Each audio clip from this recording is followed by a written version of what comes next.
Si Shermie Shane again. Welcome back to our channel. For today's video po ay pag-uusapan po pa rin natin si Popo Live Up. At ang topic po natin ngayon ay kung pwede nga ba paputol-putol ang pagsosolo live lalo na dyan sa mga new users or beginners pa dito sa app na ito. Pero bago natin pag-usapan yan, don't forget po to like and subscribe to our YouTube channel and hit the notification bell para naman po ma-notify po kayo once may mga video kaming i-upload. And don't forget po to like, follow, and share our Facebook page, ang Team Mimi Agency. Thank you so much po mga ka-fam!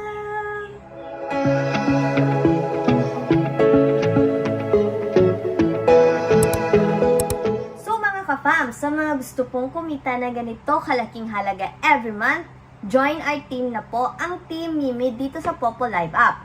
Nasa description box lang po ang link kung gusto nyo po maging sub-agent namin. At ito naman po ang aming code kung gusto nyo po maging host dito sa app na ito. So yun na nga po, pag-uusapan na po natin ngayon kung pwede nga ba paputol-putol na pagsosolo live dito sa app na ito. Lalo na kung gusto nang pumunta ng CR or may importanteng gagawin. Ang sagot po dyan ay pwede naman po. Naman po yan, i-close ang inyong solo live at babalikan nyo po yan pag once na okay na po kayo at may oras na po kayong mag-solo live ulit. At para po, iwas violation na din po.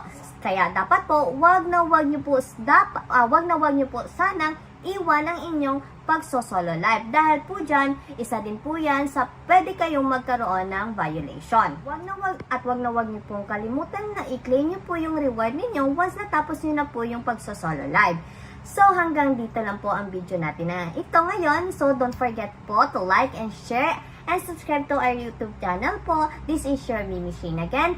And sa mga willing po na gustong sumali sa aming agency, ay i-PM nyo lang po kami or i-chat nyo po kami sa aming Facebook page or diretso na po kayo sa Popo Live App or pwede din po kayo, nasa description box lang po yung link kung gusto nyo mag-download ng Popo Live App and nasa description box din po ulit ang link kung gusto nyo po maging agent namin dito. Meron po kaming pa-welcome gift po sa inyo at para po malaman namin na baguhan po kayo sa amin, i-chat nyo po kami agad-agad para po mabigay po namin sa inyo yung welcome gift na sinasabi namin. So, thank you so much mga ka-fam. See you on our next vlog po. Bye-bye!